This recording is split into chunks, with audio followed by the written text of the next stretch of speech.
J'espère que vous allez bien. Bonjour mes amis. Le budget du gouvernement provincial cache parfois des détails significatifs qu'on ne peut découvrir qu'après un examen attentif. Ainsi, dans le budget présenté pour 2021, il y a quelques semaines, on découvre une augmentation de 10 millions par année jusqu'en 2025 pour les 4000 organismes communautaires du Québec.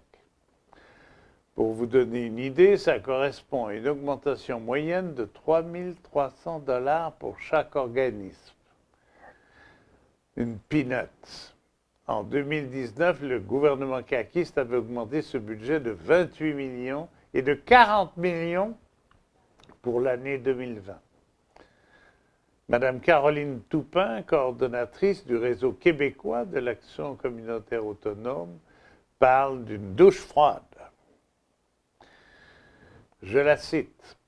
Après 4 ans d'augmentation graduelle du financement, on nous coupe soudainement les ailes.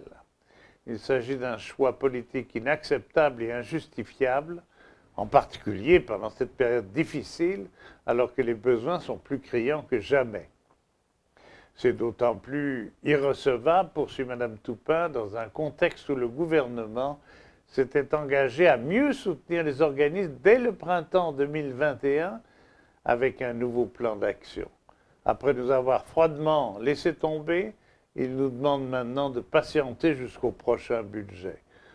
Comment peut-on continuer à avoir confiance avec les mains vides et tellement de promesses brisées en travers de la gorge? Fin de citation. Pourtant, les besoins n'ont jamais été aussi grands et même essentiels. Que ferait le gouvernement ou l'État s'il ne pouvait compter sur l'engagement de dizaines de milliers de citoyens bénévoles et de plus de 60 000 employés salariés dévoués mais si mal payés?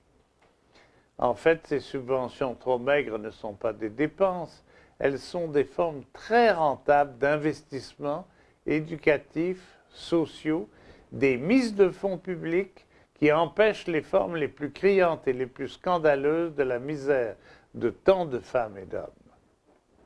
À côté de l'armée des agents de l'État, existe et fonctionne une armée plus modeste et sans doute plus efficace et plus humaine, celle des citoyens et de l'action communautaire. Depuis son élection, le gouvernement mené par François Legault semblait l'avoir compris en augmentant de façon nette les crédits qu'avait rabotés ou supprimés le gouvernement libéral précédent.